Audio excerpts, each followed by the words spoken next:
그렇게 가르쳤거든. 모난돌이 정 맞는다. 넌 그냥 중간만 따라가고 나대지 마라. 조용히 살아라 너는. 왜 그러냐면 우리 사회는 기회주의자들은 득세하고, 그러니까 조용히 침묵하면서 자기 앞가림 잘하고 그냥 자기가 어떻게 처신해야 되는지 알아서 살살살 산 사람들은 다 출세를 했고요.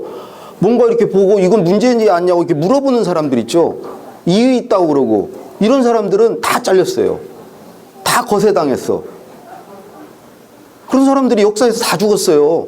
예전부터 계속 그래왔죠. 그러니까 사람들이 학습을 했어요. 이제 아 저러면 죽는구나. 그냥 입 닫고 시키는 대로 하는 게 성공하는 길이구나. 100% 우리 다 그렇게 생각하고 있어요.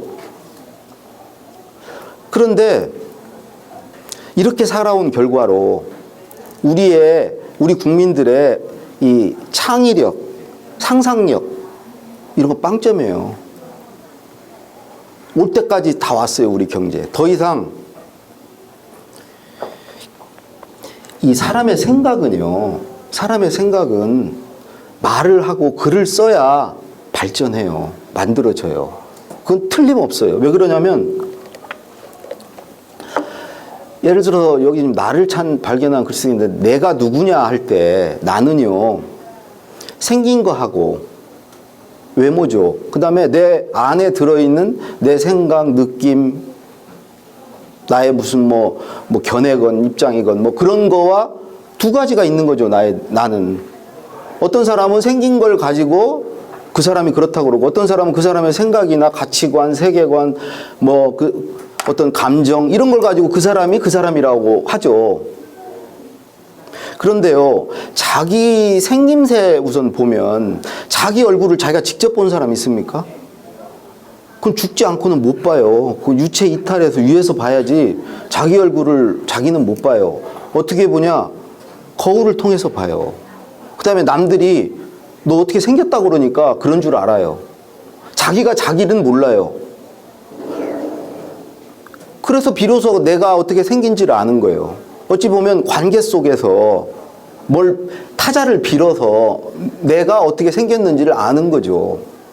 근데 그건 그렇다 쳐요. 여러분의 생각은 그 안에 들어있는 여러분의 생각, 나의 느낌, 그건 어떻게 알죠? 여러분이 머릿속으로 내 생각은 이런 거야 이렇게 생각하면 그게 맞다고 생각하세요? 그렇지 않아요. 예를 들자면 선생님이 수업 시간에 막 설명을 해줘요. 그럼 들어보면 다 이해가 돼요. 안 것 같아요, 자기가. 근데 나와서 풀어보라고 하면 못 풀어. 설명하라면 설명을 못 해. 자기 아는 것을 말하지도 쓰지도 못해요. 그러면 그건 모르는 거야. 근데 만약에 써보라 하고 말해보라고 하지 않으면 자기는 평생을 계속 아는 줄 알고 살아요. 자기 생각이 있다고 생각하고 살아요. 근데 생각을 말해보라고 해서 말을 못하고 글을 못 쓰면 그건 없는 거예요. 예를 들어서 선생님이 수업을 하고 나갔어요. 쉬는 시간에 학생 둘이 옆에 짝꿍이 공부 잘하는 애야. 하나는 못하는 친구가 잘하는 애한테 물어봐요. 저거 선생님 말씀하신 게 무슨 뜻이야? 그러면 잘하는 애가 설명을 해줘요. 그러면 그 설명을 한다는 건 말을 한다는 거 아니에요? 때로는 이렇게 그림을 이렇게 그려가면서 설명을 해요. 그러면요, 말을 하고 글을 쓴 애는 더 확실히 알아요. 선생님 수준으로 알아요. 듣는 애는요, 걔는 평생 몰라요. 계속 듣기만 하면. 그 들은 거를 누구한텐가 말해보고 써봐야 돼요. 근데 듣는 애는 계속 자기가 이제, 고마워해. 고마워하는 건 이 말한 사람이 이 듣는 애한테 고마워해야 돼요. 얘는 얘를 마루타 삼아가지고 지 공부를 한 거야. 얘는 계속 모르는 애예요. 근데 우리 사회가 이제 직장에 가보시면 똑똑한 사람에게 말할 기회와 쓸 기회가 주어져요. 그게 닭이 먼저인지 달걀이 먼저인지 모르겠는데 어쨌든 부익부 빈익빈이에요. 듣는 사람은 계속 듣기만 하고 남의 것을 읽기만 하고 이게 조직에서 좀 잘 나간다는 사람은 자기 말을 할 기회가 있고 그런 사람한테 말할 기회를 줘요. 그리고 뭔가를 네가 한번 기획해보라고 써보라고 그래요. 그럼 쓰기 말하기를 잘하면 그게 다음에 더 잘하게 되죠. 계속 그 과정이 지가 더 업그레이드 계속 되는 거예요. 고등학교 상위 0.1% 학생들을 모아놓고 EBS에서 얘들의 공통점이 뭔가 그걸 찾아봤잖아요. 그랬더니 IQ도 아니고 가정 환경도 아니고 아무것도 아니에요. 메타인지의 차이예요. 메타인지라는 것은 내가 아는지 모르는지 아는 능력이에요. 내가 그거를 안다 모른다. 근데 이런 거예요. 예를 들어서 영어 단어를 10개 아냐 7개 아느냐의 차이가 아니고 그건 기억력의 차이고요. 어떤 사람은 자기가 7개를 알 거라고 생각을 해요. 그리고 거의 근사치를 알아요. 근데 어떤 친구는 자기가 10개라고 알 거라고 생각하는데 막상 물어보면 2-3개밖에 몰라요. 후자는 메타인지가 낮은 거예요. 자기도 자기를 모르는 거예요. 그런 친구는 꼭 시험 보고 나면 잘 봤다고 그래요. 근데 앞에는 못 봤다고 그래요. 뭘 틀렸는지를 지는 아는 거예요. 근데 뒤에는 뭘 틀렸는지조차 모르는 거예요. 메타인지의 차이예요. 그때 안다 모른다는요. 자기가 아는지 모르는지를 아는 것은 많이 써보고 말을 해봤을 때 아는 거예요. 쓰기 전에 말하기 전에는요. 몰라요. 자기가 아는 말을 못하면 쓰지 못하면 그건 모르는 거예요. 그럼 당연히 말하기 쓰기를 시켜야 돼요. 집에서도 대화를 해야 돼요. 이 듣는 것도 굉장히 중요합니다. 예를 들어서 부모가 이렇게 밥자리에서 대화를 나누고 꼭 밥 먹는 자리 아니어도 부모가 이렇게 뭔가 대화를 하면요. 애는 가만히 들어요. 그리고 제 경험으로 학교 가서 친구한테 얘기해봐요. 자기 얘기처럼 어른의 얘기로 얘기를 해요. 자기가 뭘 많이 아는 것처럼. 그래서 집에서 말이 많이 도는 가족, 그러니까 가정, 그건 애가 메타인지가 높아져요. 회사도요. 회사가 말이 많이 도는 회사가 있고요. 조용한 회사가 있어요. 100% 전자가 돼야 돼요. 여러분들 이스라엘 유대인들이 왜 노벨상을 받아요? 하브루타, 토론 계속 하루 종일 떠들잖아요. 안 보셨어요? 그냥 아침에 학교 나와가지고 지 혼자 막 떠들어요. 계속 하루 종일. 그게 걔들 교육이에요. 떠들면 생각이 나요. 그리고 생각이 안 나면 떠들지 못해요. 말이 뭔가 정리가 돼야 말할 수 있어요. 그러면 말하기 위해서 자기가 정리를 해요. 말을 하다 보면 여러분들 술 취하면 막 술 취해서 말할 때 보면 이런 생각을 내가 언제 한 거지? 그럼 막 좋은 생각들이 아이디어가 막 떠오르잖아요.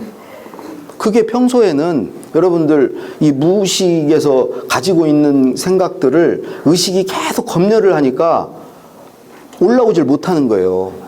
여러분들의 무의식은 라이터예요. 글을 쓰는 사람이야. 생각을 만드는 사람이야. 여러분의 의식은 검열관이에요. 편집자야. 올라오면 야 그런 얘기했다가 창피당해. 그런 수준으로 너 안다고 너 무시해 사람들이. 야 그런 얘기 하지 마. 얘가 나도 모르는 가운데 여러분이 그러려는 거 아니에요. 여러분 뇌 안에서 만드는 놈이 있고 그거를 검열하고 편집하는 놈이 있어요. 그 얘기는 하지 마. 이 얘기만 해. 근데 그게 이 편집하는 편집자가 잠깐 손을 놓는 때가 있어요. 잘 때와 술 취했을 때. 이런 때는 얘가 잠을 자요. 그래서 술 취하면 뭐가 막 나와요. 근데 잘 때 나오는 꿈이 그거거든요. 근데 꿈이 왜 여러분들 꿈이 잘 이해가 안 되고 이상한 개꿈을 꾸는지 얘가 평소에 계속 검열을 당하기 때문에 위장에서 나오는 거예요. 위장을 하고 생각이 올라오는 거예요. 그래서 꿈의 해석이 필요해요. 그게 사실은 무의미한 게 아니고 다 의미가 있는 거예요. 자기 생각을 이대로 나가면 또 얘가 의식에서 이걸 뭐라 그럴 텐데 하니까 위장을 해서 나올 뿐이에요.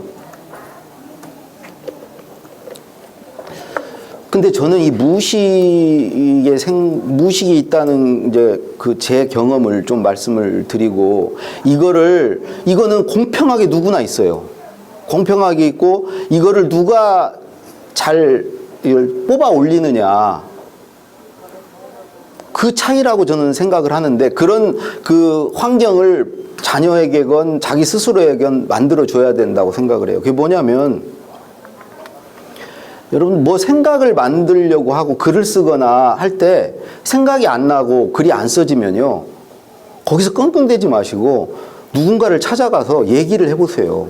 내가 지금 뭐에 관해 쓰고 있는데 여기까지 썼는데 여기서 막혀서 더 이상 생각이 안 나. 여러분들 친구한테인가 누구한테 말하다가 생각이 나요. 적어도 돌아오는 길엔 생각이 나요.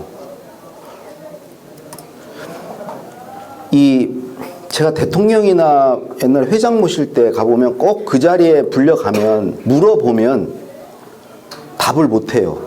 생각이 안 나서. 근데 꼭 돌아오는 길에는 생각이 나요.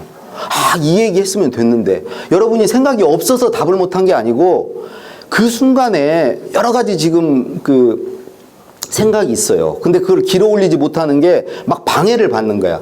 잘 보이고 싶은 욕심 때문에 이게 막 혼선을 빚는 거예요. 이 뚫고 나오는데 혼선이 빚어지는 거예요. 그래서 이걸 자기 스스로 그 순간적으로 막 검열도 하고 막 이렇게 얘기하면 회장한테 혼날까, 대통령이 나를 제가 수준이 좀 낮다고 하지 않을까, 여러 가지 생각을 하면서 못 길어 올릴 뿐이에요. 근데 이제 그거를 그 자리를 나오면 돌아가는 길에는 그게 무장해제가 되기 때문에 생각이 나요. 제가 대통령 이제 연설을 쓸 때 항상 저녁 때 이제 썼어요. 밤에 쓰는데 보통 한 새벽 2시까지 이렇게 못 쓰고 있어요. 그러면 대통령께서 이제 아침 7시에 보자고 관저로 가져오라고 그랬으면 이제 한 2시 정도 되면 멘붕 상태가 돼요. 막 정말 시간은 없고 이걸 못 쓸지도 모른다는 불안감, 초조 이런 상태가 되고 그럴 때 제가 했던 방법은 뭐였냐면요. 지금이 7시라고 생각하는 거예요. 7시 지금 대통령한테 가야 된다고 생각하는 거죠. 그러면 갔을 때 상상을 해보는 거예요. 대통령한테 저 아직 못 썼는데요. 이러면 대통령이 저를 보고 너 미쳤냐?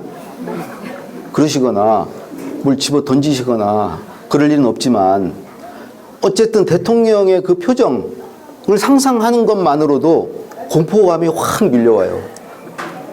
그러면요, 뇌는 위기라고 생각할 때 정말 초인적인 힘을 발휘해요. 스스로를 공포감을 조성을 하면 그게 이런 거예요. 학교에서 시험 볼 때 선생님 들으셔가지고 책상에 있는 거 다 치우세요. 그러면 가방에 이렇게 노트를 집어넣으면서 막 한 10초 동안 보는 게 한 이틀 공부할 분량을 보거든요. 그게 스스로를 위기라고 생각하면 뇌는요, 집중해요. 몰입해요. 초인적인 힘을 발휘해요. 근데 제가 지금 7시다 그러면 공포감이 확 몰려오는 걸 제가 느껴요. 이거 큰일 났다. 그러면 그때 쓰려고 그러면 안 써져요. 사람은요, 뇌는요, 두렵고 무서운 상태에서는 뇌가 경직돼요. 그건 신체적으로도 그래요. 예를 들어서 수영을 하는 사람이 스타트 할 때 남보다 이제 절대 늦게 뛰어들면 안 된다는 생각을 하면 몸이 경직돼서 더 못 뛰어들어요. 그럴 때는 어떻게 해야 되냐면요. 그 두려움이 있는 상태에서 시계를 다시 봐야 돼요. 딱 보면 아직도 5시간이 남아있는 거예요. 너무 고마워요. 감사해. 야, 5시간이 아직 쓸 시간이 있구나. 이런 마음이 들 때 막 그 감사한 마음과 이 두려움과 감사한 마음이 교차를 하면서 어떤 상태로 변하냐면요. 그 전까지는 잘 써야 되겠다는 욕심으로 못 쓰고 있었거든요. 근데 쓰기만 하자는 생각으로 바뀌어요. 잘 쓰자가 아니고 일단 하나만 쓰기만 하자. 그러면서 딱 몰입해서 쓰게 돼요. 5시간 안 걸려요. 30분, 1시간이면 써요. 그러니까 제가 그런 경험을 당해보면 내 안에 뭐가 없어서 못 쓴 게 아니고 잘 쓰고 욕심 때문에 못 쓴 거거든요. 욕심이 뭐냐면 2가지 욕심이에요. 내가 많이 아는 것처럼 보여야 되겠다가 하나 있고요. 다른 하나는 내가 글을 잘 쓰는 사람처럼 보여야 되겠다. 이 2가지 욕심 때문에 못 쓰는 거예요. 내가 아는 만큼, 내가 느낀 만큼, 내 글쓰기 실력만큼 쓴다 그러면 세상에 못 쓸 사람이 아무도 없어요. 못 쓰고 있다는 건 지금 욕심을 부리고 있는 거예요. 근데요, 제 경험으로 그런 욕심은 성공하지 못해요. 왜 그러냐면 그건 글쓰기뿐만이 아니에요. 이미 그 글쓰기를 하려고 했을 때 그 시점에 갖춰진 자기의 생각 수준, 글쓰기 실력 수준 이상을 어떻게 할 수가 없어요. 그거 어쩔 수 없는 거예요. 만약에 욕심이 들면 그 글쓰기 이후 또 준비를 이제 자기가 실력을 쌓아서 다음 글을 쓸 때 욕심을 낼 일이지 지금 당장 욕심이 낼 일이 아니에요. 여러분들 시험 볼 때 그 시험 공부 안 했으면 그냥 못 보는 거예요. 그리고 다음 시험에 공부 잘해서 보는 거지 그 시험을 공부를 않고 잘 볼 수 있는 방법은 없어요. 그런데 계속 욕심을 내요. 욕심을 낸 결과로 글이 어떻게 되냐? 자기가 아는 것을 막 사실은 세 개를 알고 있으면 그 중에 하나 제일 적절한 사례, 예시, 뭐 그런 근거를 하나만 들어야 되는데 이것저것 집어넣어요. 찾아놓은 자료가 아까워서 또 막 쑤셔 넣어요. 저기다 하나 넣고 저 뒤에 하나 넣고 막 많이 아는 것처럼 보이려고, 내가 열심히 찾아본 사람처럼 보이려고. 그러다 보면 읽는 사람은요 그 중원부원이 돼요. 이게 뭔 소리, 초점이 갈수록 흐려져요. 또 하나는 글을 잘 쓰는 것처럼 보이려면요 막 수식어를 넣고 수사법을 구사하고 막 문장이 만연체 화려체로 막 길어지고 그럴수록요 읽는 사람 이해가 안 돼요. 우리가 읽는 사람이 관심 갖는 건요 여러분이 글을 얼마나 잘 쓰는 사람인지, 얼마나 뭘 많이 하는 사람인지 전혀 관심이 없어요. 딱 하나 관심이 있는 것은 얘가 무슨 소리를 하려고 하는지가 1차적 관심이에요. 다른 하나는 얘가 전하려는 게 이건지를 알았어. 그럼 이게 나한테 무슨 도움을 주느냐예요. 이해를 했는데 내가 다 아는 내용이야. 그런 건 이해를 하고 나서 화가 나요. 괜히 읽었다. 그러니까 두 가지를 충족해주면 돼요. 이 사람에게 내가 전하고자 하는 것을 분명하게 하나 만들어가지고 그게 도움되는 거를 전해줘야 돼요. 근데 그러면 그때 이제 무게중심이 내 글을 읽는 사람으로 바뀌는 거예요. 이건 말하기도 마찬가지예요. 그런 글이나 말을 하려면요 자기가 얘기하고자 하는 것, 자기가 글에 쓰고자 하는 게 분명해야 돼요. 분명하고 욕심을 안 내야 돼요. 그거를 전달하는 데 집중해야 돼요. 어떻게 하면 이걸 온전히 전달할까, 내 뜻이 잘 전달이 될까, 거기에 집중하면요 욕심나지 않아요. 그거는 독자와 청중을 배려하는 말하기 글쓰기예요. 그리고 그 사람한테 뭔가 도움을 줘야 되겠다는 간절한 마음이 거기 있어야 돼요. 그래서 연애편지는 다 좋은 글이에요. 글 많이 안다고 연애편지 잘 쓰는 거 아니고요. 글을 잘 쓴다고 연애편지 잘 쓰는 거 아니에요. 전하고자 하는 목적이 분명해요. 목표가 있어요. 그리고 상대를 위하는 간절한 마음이 있어요. 그걸 그대로 진솔하게 전달하잖아요. 내 마음을 정말 전하고 싶은 그런 마음이 있잖아요. 그러면 글쓰기 실력이나 많이 아는 것과 관계없이 상대는 감동해요. 예를 들어 말도 마찬가지예요. 자기가 말을 잘하는 사람처럼 보여야 되겠다, 내가 많이 하는 사람처럼 보여야겠다면 떨려요. 그 욕심 때문에 떨리는 거예요. 근데 반대로 내가 듣는 사람에게 뭔가를 전해줘서 이 듣는 사람이 조금이라도 도움이 되고 뭔가 개선이 되고 발전이 있으면 좋겠다, 그거에 대한 목표를 분명하게 두고 알아들을 때까지 계속 보면서 얘기를 하면요 그게 진정성이 있다고 그래요. 혼이 없는 게 아니고 진정성이 있다고 그래요. 그런 때 감동해요. 그거는 많이 알지 않아도, 말을 못하고 어눌하고 글을 못 써도 나한테 분명하게 뭔가를 위하는 마음이 있고 막 그걸 전하고 싶은 간절한 어떤 그런 게 있으면요 말과 글에도 다 표정이 있고 다 그래요. 이제 노무현 대통령하고 작업을 할 때는 항상 구술을 이제 해주셨어요.